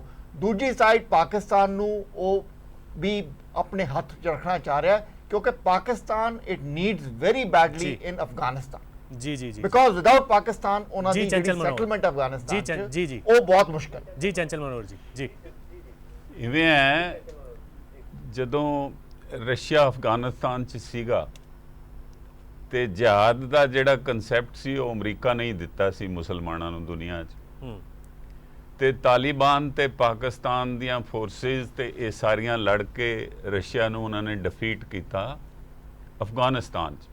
ਉਸ ਤੋਂ ਬਾਅਦ ਰਸ਼ੀਆ ਦਾ ਡਾਊਨਫਾਲ ਸ਼ੁਰੂ ਹੋਇਆ। ਹੁਣ ਸਵਾਲ ਇਹ ਹੈਗਾ ਕਿ ਅਮਰੀਕਾ ਨੇ 12-13 ਸਾਲ ਲਗਾ ਲਏ, ਉਹ ਤਾਲਿਬਾਨ ਨੂੰ ਡਿਫੀਟ ਨਹੀਂ ਕਰ ਸਕਿਆ। ਉਹਨੂੰ ਇਹ ਲੱਗਦਾ ਵੀ ਮੈਂ ਇਹਨਾਂ ਨੂੰ ਡਿਫੀਟ ਨਹੀਂ ਕਰ ਸਕਦਾ, ਉਹ ਆਪਣੀ એનર્ਜੀ ਤੇ ਫੌਜਾਂ ਵਾਪਸ ਲੈ ਜਾਣੀਆਂ ਚਾਹੁੰਦਾ। ਇਸ ਕਰਕੇ ਉਹ ਫਿਰ ਤਾਲਿਬਾਨ ਨੂੰ ਇਸ ਅਫਗਾਨਿਸਤਾਨ ਵਿੱਚ ਰਾਜ ਸੱਤਾ ਵਿੱਚ ਸ਼ਰੀਕ ਕਰਨ ਲਈ, ਉਹਨਾਂ ਦਾ ਸ਼ੇਅਰ ਹੋਵੇ ਜਾਂ ਉਹਨਾਂ ਦਾ ਅਫਗਾਨਿਸਤਾਨ ਤੇ ਕਬਜ਼ਾ ਹੋਵੇ। ਤੋ ਇਹ ਜਿਹੜੀ ਡਿਪਲੋਮੇਸੀ ਹੈ ਉਹ ਖੇਡ ਰਿਹਾ ਹੈ, ਜਿਹੜੀ ਕਿ ਇੰਡੀਆ ਦੀ ਡਿਪਲੋਮੇਸੀ ਨੂੰ ਇਹ ਵਾਰਾ ਨਹੀਂ ਖਾਂਦੀ। ਦੂਜਾ, ਜਦੋਂ ਪਾਕਿਸਤਾਨ ਦੇ ਰਾਹੀਂ ਤਾਲਿਬਾਨ ਨਾਲ ਤਾਲਮੇਲ ਕਰ ਰਿਹਾ ਤੇ ਤਾਲਿਬਾਨ ਜਿਹੜਾ ਹੈ ਉਹ ਪਾਕਿਸਤਾਨ ਨੇ ਹੀ ਉਹਨਾਂ ਨੂੰ ਬਚਾਇਆ, ਉਹਨਾਂ ਨੂੰ ਹਥਿਆਰ ਦਿੱਤੇ, ਉਹਨਾਂ ਨੂੰ ਇੱਥੇ ਲੁਕੋ ਕੇ ਰੱਖਿਆ, ਤੇ ਪਾਕਿਸਤਾਨ ਨੇ ਹੀ ਸਟਰੋਂਗ ਹੋਣਾ ਹੈ ਅਮਰੀਕਾ ਦੇ ਜਾਣ ਤੋਂ ਬਾਅਦ ਤਾਲਿਬਾਨ ਦੇ ਆਉਣ ਨਾਲ।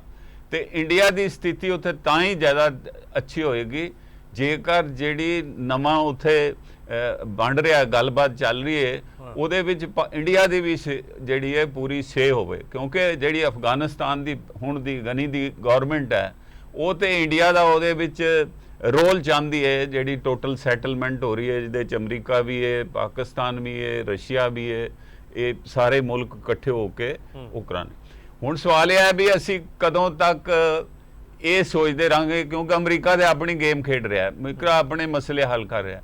ਸਾਡਾ ਮਸਲਾ ਇਹ ਹੈ ਕਿ ਸਾਡੇ ਮੁਲਕ ਦੀ ਸਾਰੀ એનર્ਜੀ ਕਸ਼ਮੀਰ ਤੇ ਇਸ ਬਾਰਡਰ ਤੇ ਪਾਕਿਸਤਾਨ ਖਾ ਰਿਹਾ। ਸਾਡੀਆਂ ਫੌਜਾਂ ਦੀ એનર્ਜੀ ਹੈ, ਸਾਡੀ ਇਕਨੋਮੀ ਹੈ, ਸਾਡੀ ਪੰਜਾਬ ਦੀ ਤੇ ਖਾਸ ਕਰਕੇ ਡਿਵੈਲਪਮੈਂਟ ਹੀ ਨਹੀਂ ਹੋ ਰਹੀ। ਪੰਜਾਬ ਦੀ ਡਿਵੈਲਪਮੈਂਟ ਦੀ ਖਿੜਕੀ ਬੰਦ ਹੈ, ਅਟਾਰੀ ਵਾਗਾ ਬਾਰਡਰ ਜਿਹਦੇ ਨਾਲ ਅਸੀਂ ਸੈਂਟਰਲ ਏਸ਼ੀਆ ਤੇ ਯੂਰਪ ਤੱਕ ਜਾ ਕੇ ਵਪਾਰ ਕਰ ਸਕਦੇ। ਇਸ ਪਾਸੋਂ ਬੰਬਈ ਵੱਲੋਂ ਤੇ ਵਪਾਰ ਹੋ ਰਿਹਾ, ਜੀ 5-6 ਬਿਲੀਅਨ ਡਾਲਰ ਦਾ ਸਮਾਨ ਜਾਂਦਾ ਹੈ ਬੰਬਈ ਵੱਲੋਂ, ਤੇ ਸਾਡੇ ਪਾਸੇ 200% ਉੱਤੇ ਡਿਊਟੀ ਲਾ ਦਿੱਤੀ ਗਈ ਹੈ ਕਿ ਸਮਾਨ ਕੁਛ ਹੈ ਹੀ ਨਾ ਸਾਡਾ। ਯੂ ਸੀ, ਇਸ ਲਈ ਸਾਨੂੰ ਇਹ ਬੜਾ ਸਮਝਣਾ ਪਏਗਾ ਕਿ ਅਸੀਂ ਆਪਣੀ ਡਿਪਲੋਮੇਸੀ ਖੇਡਣੀ ਹੈ। ਸਾਡੀ ਲੋੜ ਹੈ ਕਿ ਸਾਡੇ ਚੰਗੇ ਸਬੰਧ ਹੋਣ, ਐਟਲੀਸਟ ਚੰਗੇ ਨਾ ਹੋਣ ਤੇ ਨਾਰਮਲਾਈਜੇਸ਼ਨ ਆਫ ਰਿਲੇਸ਼ਨ ਜਿਹੜੀ ਹੈ ਸਾਡੇ ਸਬੰਧਾਂ ਵਿੱਚ ਪਾਕਿਸਤਾਨ ਨਾਲ ਹੋਣੀ ਚਾਹੀਦੀ ਹੈ। ਜੇ ਨਾਰਮਲ ਹੋਣਗੇ ਤੇ ਫਿਰ ਉਸ ਤੋਂ ਗਾਂ ਕੋਈ ਗੱਲ ਜਿਹੜੀ ਹੈ ਜੀ ਉਸ ਦਾ ਵੇ ਜਿਹੜਾ ਉਹ ਹੋਰ ਕੋਈ देयर इज नथिंग ਯੂ ਸੀ। ਜੇ ਅਸੀਂ ਤਾਸ਼ਕੰਦ ਵਿੱਚ ਐਗਰੀਮੈਂਟ ਕੀਤਾ ਜਾਂ ਅਸੀਂ ਸ਼ਿਮਲਾ ਐਗਰੀਮੈਂਟ ਕੀਤਾ, ਅਸੀਂ ਕਿੰਨੀ ਦੇਰ ਫੌਜੀ ਰੱਖ ਸਕਦੇ ਸੀ? 85,000 ਫੌਜੀ ਸੀਗਾ, ਸਾਡੀ ਇਕਨੋਮੀ ਤੇ ਬਰਡਨ ਸੀਗਾ, ਅਸੀਂ ਉਹਨਾਂ ਨੂੰ ਕਾਹਦੇ ਲਈ ਰੱਖਣਾ ਸੀਗਾ? ਵਾਪਸ ਤੇ ਜਾਣਾ ਹੀ ਸੀ। ਖੈਰ ਇਫੈਕਟ ਹੈ, ਇਸ ਵਿੱਚ ਕੋਈ ਦੋ ਰਾਏ ਨਹੀਂ ਕਿ ਗੱਲਬਾਤ ਹੀ ਦੋਵੇਂ ਪਰਮਾਣੂ ਹਥਿਆਰਾਂ ਵਾਲੇ ਦੇਸ਼ ਨੇ, ਗੱਲਬਾਤ ਹੀ ਰਸਤਾ ਹੈ। ਲੇਕਿਨ ਗੱਲਬਾਤ ਲਈ ਗੰਭੀਰਤਾ ਚਾਹੀਦੀ ਹੈ, ਔਰ ਗੰਭੀਰਤਾ ਲਿਆਉਣ ਲਈ ਜਿਵੇਂ ਕਿ ਵਿਕਰਮਜੀਤ ਨੇ ਕਿਹਾ ਕਿ ਬਾਕੀ ਜਿਹੜੇ ਸਟਰੋਂਗ ਕੰਟਰੀਜ਼ ਨੇ ਜੋ ਇਸ ਵਿੱਚ ਇਨਵੋਲਵ ਹੋ ਸਕਦੇ ਨੇ, ਉਹ ਪ੍ਰੈਸ਼ਰ ਐਗਜ਼ਰਟ ਕਰਨ ਪਾਕਿਸਤਾਨ ਦੇ ਉੱਤੇ ਕਿ ਪਾਕਿਸਤਾਨ ਆਪਦੀਆਂ ਗੱਲਾਂ ਤੋਂ ਬੈਕ ਟਰੈਕ ਨਾ ਜਾਵੇ। ਲੇਕਿਨ ਇਹ ਮੰਨਿਆ ਜਾਵੇ ਕਿ ਪਾਕਿਸਤਾਨ ਅਗਰ ਚਾਹਵੇ ਵੀ ਕਿ ਉਹ ਟੈਰਰਿਜ਼ਮ ਨੂੰ ਛੱਡਣਾ ਚਾਹੁੰਦਾ ਹੈ, ਸਟੇਟ ਪਾਲਿਸੀ ਦਾ ਹਿੱਸਾ ਟੈਰਰਿਜ਼ਮ, ਇਸ ਵਿੱਚ ਕੋਈ ਦੋ ਰਾਏ ਨਹੀਂ, ਚਾਹੇ ਉਹ ISI ਹੋਏ ਜਾਂ ਬਾਕੀ ਏਜੰਸੀਜ਼ ਹੋਣ। ਪਾਕਿਸਤਾਨ ਵਾਸਤੇ ਇਟਸੈਲਫ ਇੰਨਾ ਈਜ਼ੀ ਹੈ, ਇਮਰਾਨ ਖਾਨ ਵਾਸਤੇ ਇੰਨਾ ਈਜ਼ੀ ਹੈ ਇਹਨਾਂ ਦੋਵਾਂ ਚੀਜ਼ਾਂ ਨੂੰ ਵੱਖ ਕਰ ਦੇਣਾ, ਕਿਉਂਕਿ ਹਿਸਟਰੀ ਕੁਝ ਹੋਰ ਹੈ। ਇਹ ਕੋਈ ਇੰਨਾ ਆਸਾਨ ਕੰਮ ਲੱਗਦਾ ਨਹੀਂ। ਕਰਨਲ ਜੈਬੰਸ, ਦੇਖੋ ਗੱਲਬਾਤ ਦੀ ਗੱਲ ਹੈ। ਹੁਣ ਅਗਰ ਡਾਇਲੌਗ ਹੈ ਤੇ ਡਾਇਲੌਗ ਕਿਸ ਮੁੱਦੇ ਤੇ ਡਾਇਲੌਗ ਹੋਏਗਾ? ਜਿਹੜਾ ਡਾਇਲੌਗ ਦਾ ਸੈਂਟਰਲ ਪੁਆਇੰਟ ਹੈ ਉਹ ਹੈ ਕਸ਼ਮੀਰ। ਪਾਕਿਸਤਾਨ ਵਾਂਟਸ ਕਿ ਕਸ਼ਮੀਰ ਨੂੰ ਰਾਈਟ ਆਫ ਸੈਲਫ ਡਿਟਰਮੀਨੇਸ਼ਨ ਦਿੱਤੀ ਜਾਏ, ਤੇ ਜਿਹੜੀ NDA ਗਵਰਨਮੈਂਟ ਹੈ ਉਹਦੀ ਖਾਸ ਕਰ ਪਾਲਿਸੀ, ਉਦੋਂ ਪਹਿਲੇ ਵੀ ਇਹੋ ਹੀ ਪਾਲਿਸੀ ਕੀ ਇਹ ਹੈ ਕਿ they areas of which are under illegal occupation of Pakistan, Gilgit Baltistan and Pakistan occupied Kashmir, Mirpur area, ਉਹ ਇੰਡੀਆ ਨੂੰ ਵਾਪਸ ਦਿੱਤਾ ਜਾਏ। ਹੁਣ ਇਹ ਜਿਹੜੀ ਪੋਜੀਸ਼ਨ ਹੈਗੀ ਹੈ ਇਹ ਨਾਨ ਡੂਏਬਲ ਪੋਜੀਸ਼ਨ ਹੈਗੀ ਹੈ ਦੋਨੋਂ ਕੰਟਰੀਜ਼ ਦੀ। ਤੁਸੀਂ ਜਿੰਨਾ ਮਰਜ਼ੀ ਡਾਇਲੌਗ ਕਰ ਲਓ, ਇਹ ਪੋਜੀਸ਼ਨ ਜਿਹੜੀ ਹੈ ਇਹ ਚੇਂਜ ਨਹੀਂ ਹੋ ਸਕਦੀ, ਤੇ ਇਸ ਪੋਜੀਸ਼ਨ ਦੇ ਉੱਤੇ ਕੋਈ ਡਾਇਲੌਗ ਵੀ ਨਹੀਂ ਹੋ ਸਕਦਾ।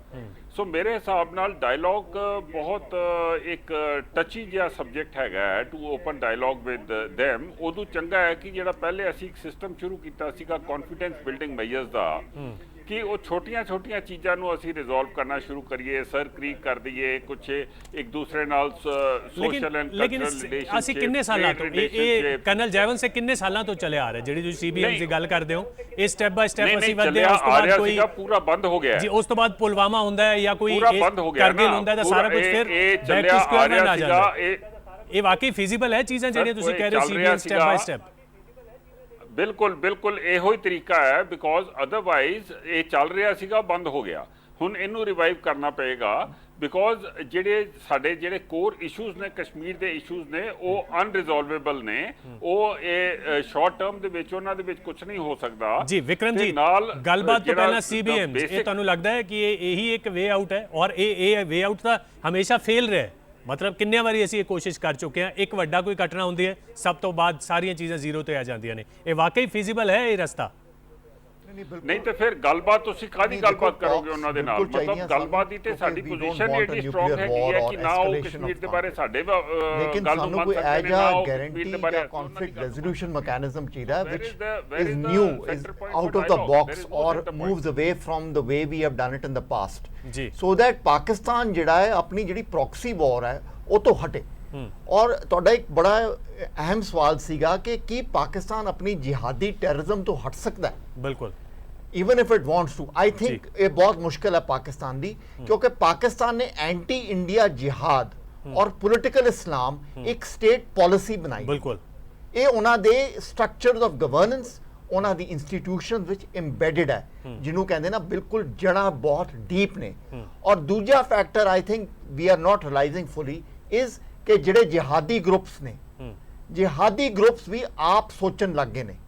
ਉਹ ਕਦੀ ਕਦੀ ISI ਦੀ ਵੀ ਨਹੀਂ ਸੁਣਦੇ। ਦੇ do their own actions which R called ਰੋਗ ਐਕਸ਼ਨਸ, ਕਿਉਂਕਿ ਉਹਨਾਂ ਦਾ ਨੈਟਵਰਕ ਬਹੁਤ ਸਟਰੋਂਗ ਹੋ ਰਿਹਾ, ਦੇ ਹੈਵ ਫੰਡਿੰਗ, ਔਰ ਉਹ ਸੋਚਦੇ ਨੇ ਕਿ ਪਾਕਿਸਤਾਨ ਸਟੇਟ ਜਿਹੜੀ ਹੈ ਉਹ it's not strong enough on terrorism, so ਆਪਣੇ ਐਕਸ਼ਨਸ ਕਰਦੇ ਨੇ। ਸੋ ਇਹਨਾਂ ਦੀ ਜਿਹਾਦੀ ਜਿਹੜੀ ਆਟੋਨਮੀ ਹੈ ਉਹ ਵੀ ਸਾਨੂੰ ਫੈਕਟਰ ਇਨ ਕਰਨੀ ਪਏਗੀ। ਔਰ ਇੱਕ ਜਿਹਾਦੀ ਆਰਗੇਨਾਈਜੇਸ਼ਨ ਸਿਰਫ ਲਸ਼ਕਰ ਔਰ ਜੈਸ਼ ਨਹੀਂ ਹੈਗੇ ਜਿਹੜੀ ਪਾਕਿਸਤਾਨ ਸਟੇਟ ਦੇ ਕੰਟਰੋਲ ਦੇ ਅੰਡਰ ਰਹਿੰਦੇ ਨੇ ਕਾਫੀ ਹੱਦ ਤੱਕ। ਹੁਣ ਬਹੁਤ ਹੋਰ ਆਰਗੇਨਾਈਜੇਸ਼ਨਸ ਆ ਗਈਆਂ, ਅਲ ਕਾਇਦਾ, ISIS ਦੀ ਜਿਹੜੀ ਇਨਫਲੂਐਂਸ ਹੈਗਾ, ਜੋ ਆਪਣੇ ਐਕਸ਼ਨਸ ਕਰ ਸਕਦੇ ਨੇ। ਜੀ ਜੀ ਜੀ, ਔਰ ਆਪਣਾ ਟੈਰਰਿਜ਼ਮ ਬਤਾ ਸਕਦੇ ਨੇ। ਜੀ ਜੀ ਜੀ, ਚੰਚਲ ਮਨੋਹਰ, ਇੱਕ ਹੋਰ ਜਿਹੜਾ ਕਿ ਕਹਿੰਦੇ ਕਿ ਭਾਰਤ ਪਾਕਿਸਤਾਨ ਦੇ ਰਿਸ਼ਤੇ ਕਿਸ ਵੱਲ ਜਾਣਗੇ, ਇਹ ਪਾਕਿਸਤਾਨ ਦੇ ਵਿੱਚ ਫੌਜ ਦੀ ਕੀ ਭੂਮਿਕਾ ਹੈ ਉਹ ਤੈਅ ਕਰਦੀ ਹੈ, ਨਾ ਕਿ ਸਿਆਸੀ ਲੀਡਰਸ਼ਿਪ। ਇਸ ਵੇਲੇ ਤੁਹਾਨੂੰ ਕੀ ਲੱਗਦਾ ਕਿ ਵਾਕਈ ਇਮਰਾਨ ਖਾਨ ਕੋਲ ਇਹਨਾਂ ਮੈਂਡੇਟ ਹੈ, ਇੰਨੀ ਪਾਵਰ ਹੈ? ਇੱਕ ਬੜੀ, ਮੈਂ ਤੁਹਾਨੂੰ ਇਹ ਜਿਹੜੀ ਐਗਜ਼ਾਮਪਲ, ਜੀ ਹਾਂਜੀ ਹਾਂਜੀ, ਮੈਂ ਜਿਹੜੀ ਤੁਹਾਨੂੰ ਐਗਜ਼ਾਮਪਲ ਦੇਣ ਜਾ ਰਿਹਾ, ਜਲਦੀ ਇਹ ਐਗਜ਼ਾਮਪਲ ਤੁਹਾਨੂੰ ਤੁਹਾਡੇ ਕਈ ਸਵਾਲਾਂ ਦਾ ਜਿਹੜੇ ਇੱਥੇ ਸਾਡੇ ਪੈਨਲ 'ਚ ਉੱਠੇ ਉਹਨਾਂ ਦਾ ਜਵਾਬ ਦੇਗੀ ਜੀ।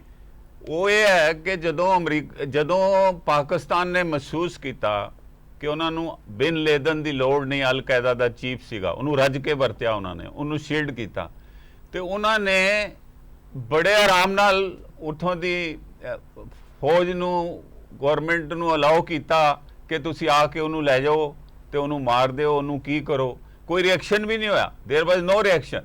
ਇਹ ਕਿਵੇਂ ਹੋ ਸਕਦਾ ਹੈ ਕਿ 7-8 ਹੈਲੀਕਾਪਟਰ ਆਏ ਹੋਣ ਔਰ ਉਹ ਪਿਸ਼ਾਵਰ ਆ ਜਾਣ ਔਰ ਉਹਨਾਂ ਦੇ ਮਿਲਟਰੀ ਜਿੱਥੇ ਉਹਨਾਂ ਦੀ ਡਿਫੈਂਸ ਅਕੈਡਮੀ ਉੱਥੇ ਆ ਜਾਣ ਔਰ ਆ ਕੇ ਉਹ ਬਿਨ ਲੇਦਨ ਨੂੰ ਚੁੱਕ ਕੇ ਲੈ ਜਾਣ? ਉਹਨਾਂ ਦਾ ਹੈਲੀਕਾਪਟਰ ਵੀ ਗਿਰ ਗਿਆ, ਲੇਕਿਨ ਉਹਨਾਂ ਨੇ ਆਪਣਾ ਹੈਲੀਕਾਪਟਰ ਚੀਨ ਨੇ ਲੈਣ ਦੀ ਕੋਸ਼ਿਸ਼ ਕੀਤੀ ਵੀ ਇਹ ਸਾਨੂੰ ਦੇ ਦਿਓ।